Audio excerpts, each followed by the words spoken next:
Welcome back everybody to Forza Motorsport. So we're continuing on with the Spirit of Forza Motorsport 3 Championship, which is part of the Spirit of Forza Motorsport Tour, the 20th anniversary tour. So yeah, I was kind of enjoying the Audi R8 that we've been given to choose from in this championship. So let's see if we can continue to have success with it.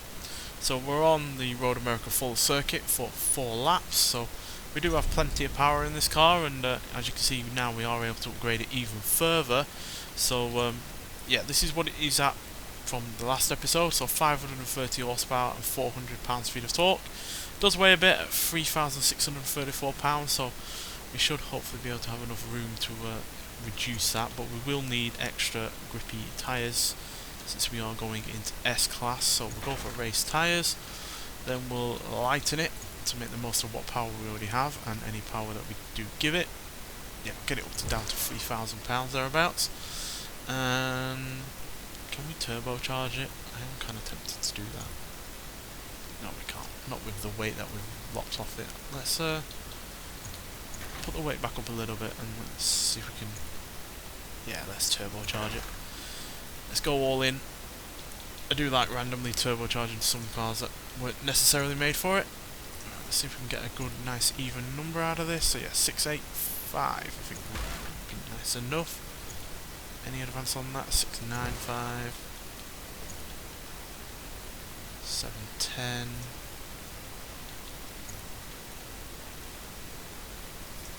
710. Let's go for 710. And we'll light the flywheel to make the engine rev a little bit better. And then we'll light it further by doing the anti-roll bars. So yeah, we're obviously lighter than what we were. Not as light as you could be, but still light enough.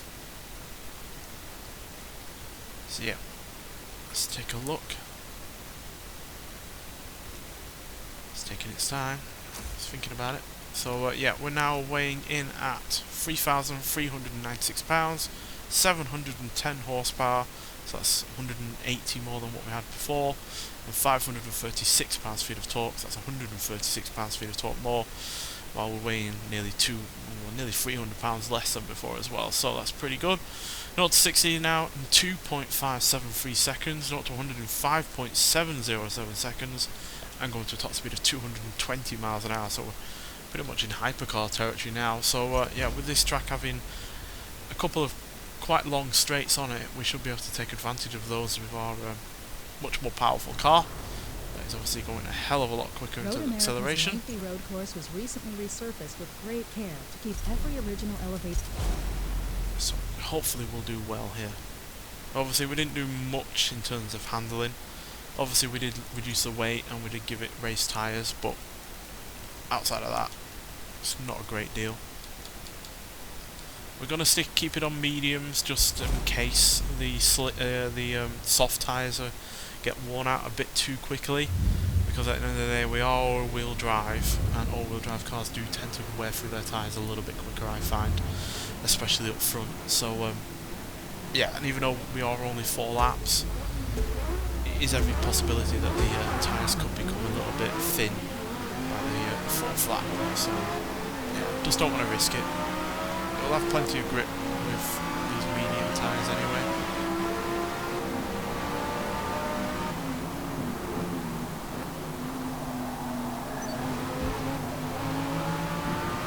Certainly more so than what it had originally, or before we upgraded it further. Yeah, much better turning in this one now.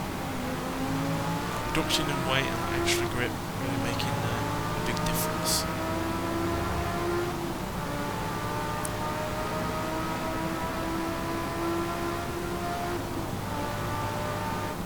Corvettes are still able to keep ahead of us though, somewhat. Not in terms of handling, they are.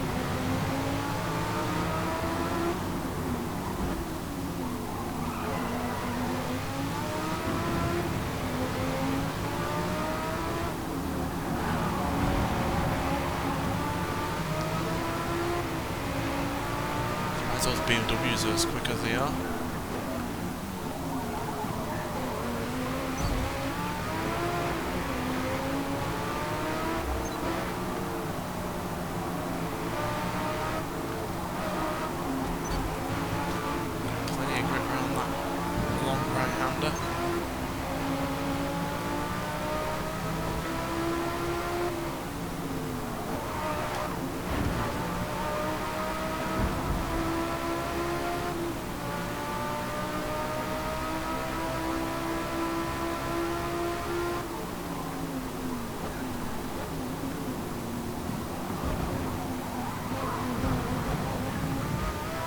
really making up quite the time that I hoped for on the straights.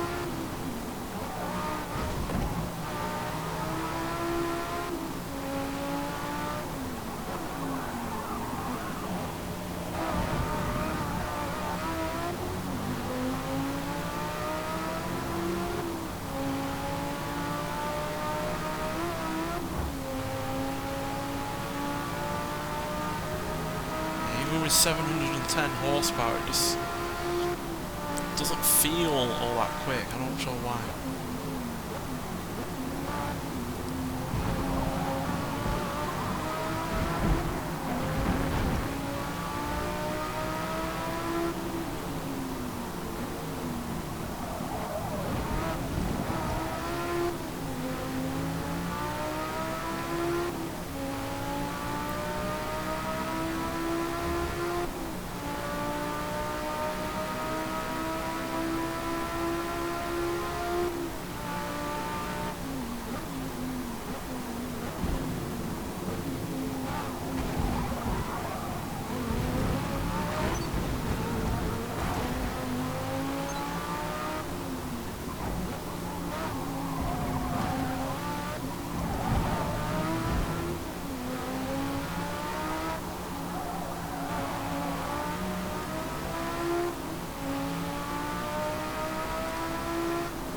What they put in those BMWs, but they are properly quick.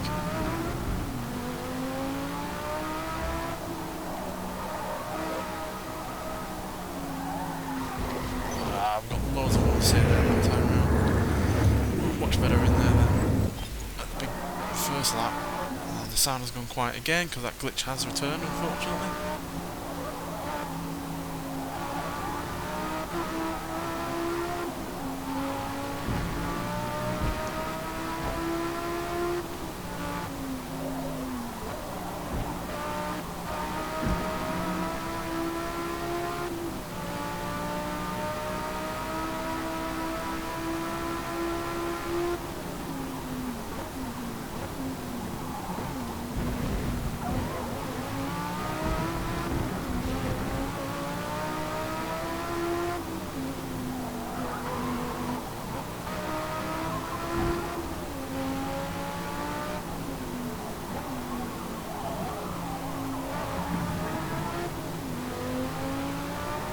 I think if I focused too much on power then I would at least have the advantage on the straights, but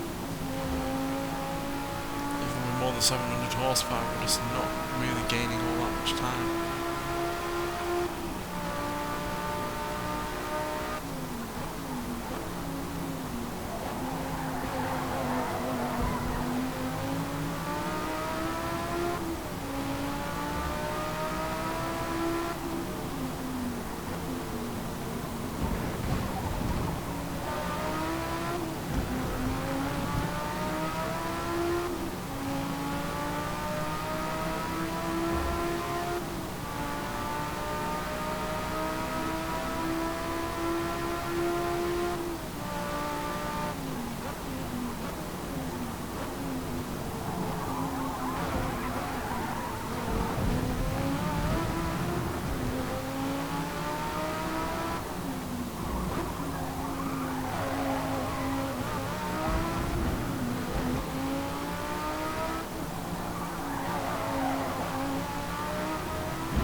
they're not getting away from us really, but on the flip side they're not really getting closer either.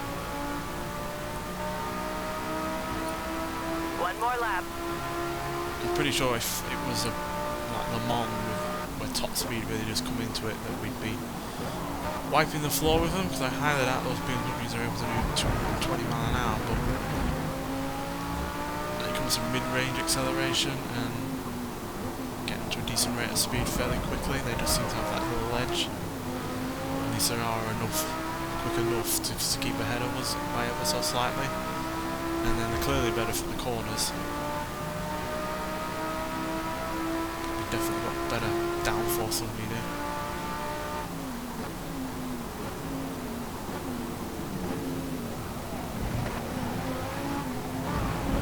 This is the kind of position I would expect to be in a first race where we don't upgrade the car. Not after we've given it a whole heap of extra power and grip and reduction in weight.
We did eventually get within a second of the BMW up front, but that was more main down to them making a mistake than us driving any better. So yeah, weird how that just didn't work out for us at all. We just weren't able to gain any kind of ground after that initial run on the first lap. So yeah, that's going to result in us only staying in 6th place, which means that we're 3 points behind 5th, 4 points behind 4th, and a massive 11 points behind 3rd. So a podium position is looking highly unlikely, unfortunately. So yeah, let's get on to the 4th and final race and see if we can claw back any positions at all on this leaderboard. Well, we mentioned it earlier, and here we are. So Le Mans, hopefully I am right in saying that our higher top speed, or at least theoretical higher top speed, is gonna actually be the case. So yeah, let's find out, I guess. The highly doubt those BMWs are able to get up to 200 mile an hour or thereabouts,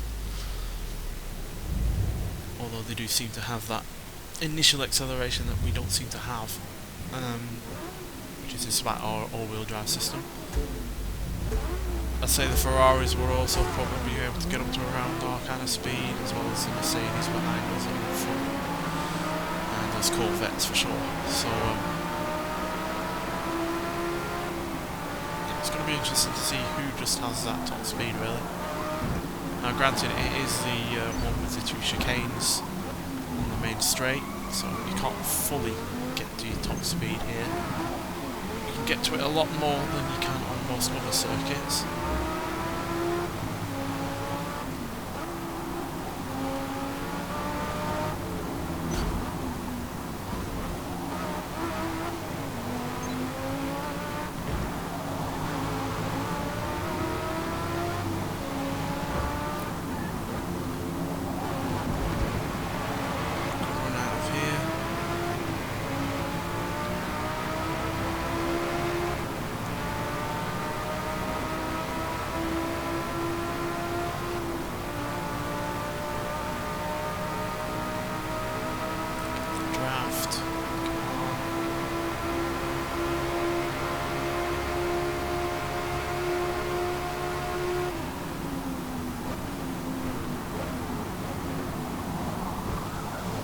So that time. Definitely stand a better chance here than we did at Road America.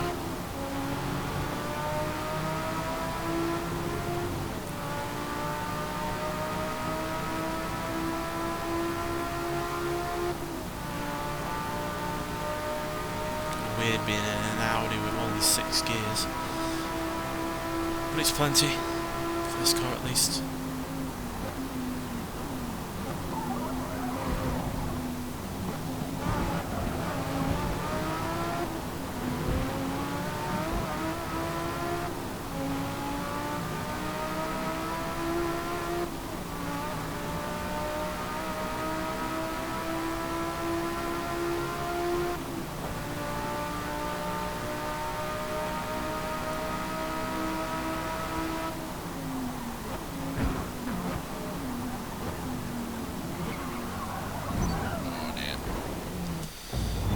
Tried to be clever and let off the brakes a little bit just to keep some speed up, but evidently that wasn't going to work for us.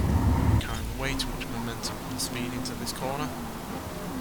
Needs to be hard on the brakes all the way. Get the sound back, because that's gone. Right. So Mercedes in second by the looks of it, and a Corvette in first. 2 cars that were hard to slow in stock form. Both had more power and torque than we did in stock form as well. So yeah, they are the kind of cars that are used to going these kind of speeds, whereas even though this was quick at the top end in standard form, it's far from the quickest that an R8 would ever be.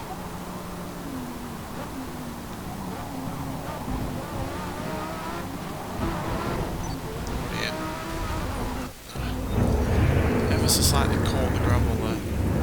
Side as the direct is over. Get the sound back. Can't believe this glitch is still around.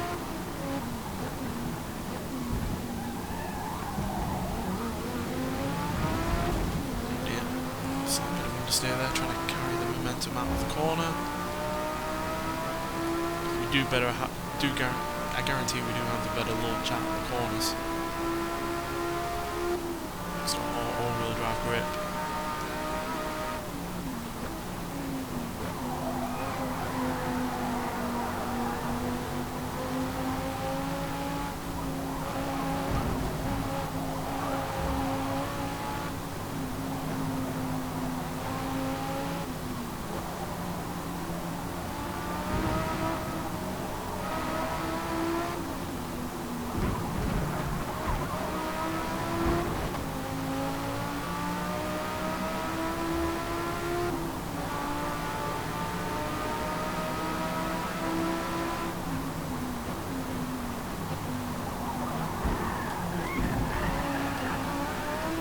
Made the Mercedes panic massively there. No idea why, he really did have me over a barrel into the next bit of that corner. Last lap. But regardless, that gets us into second as we go into the final lap.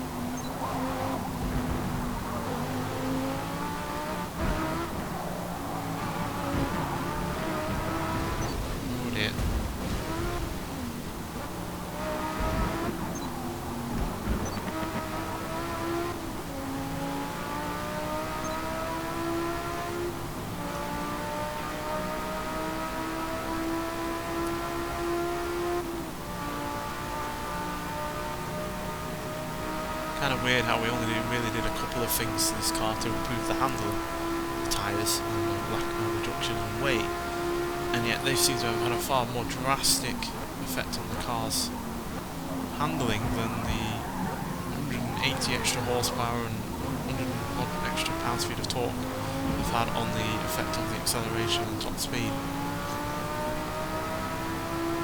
Kind of weird really, because we did a lot more to the engine and general performance of the car than we did to the handling, and yet the handling is where this is better than outright acceleration and speed.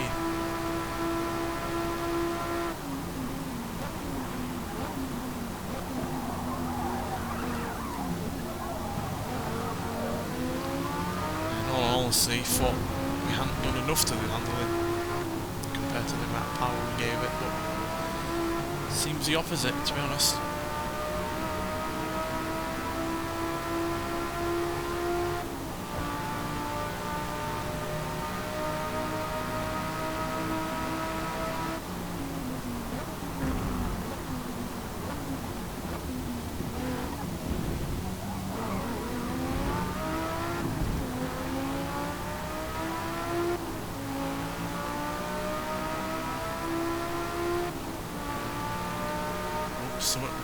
There seems to be a crash that's gone on in the background there, a lot of dust in the air, which is further exemplified by the fact that they've drastically dropped back in terms of time gap, while also getting a penalty as well.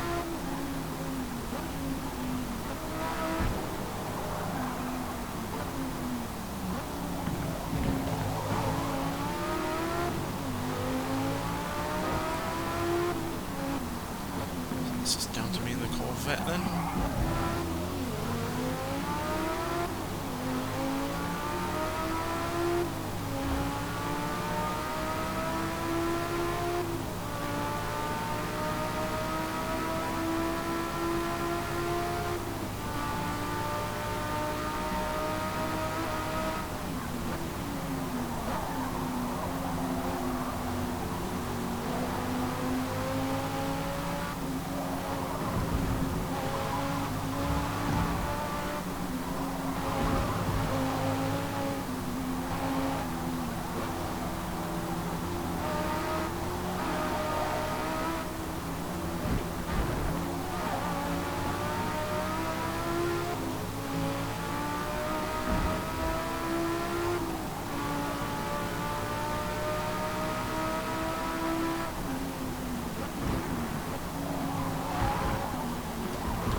Very close.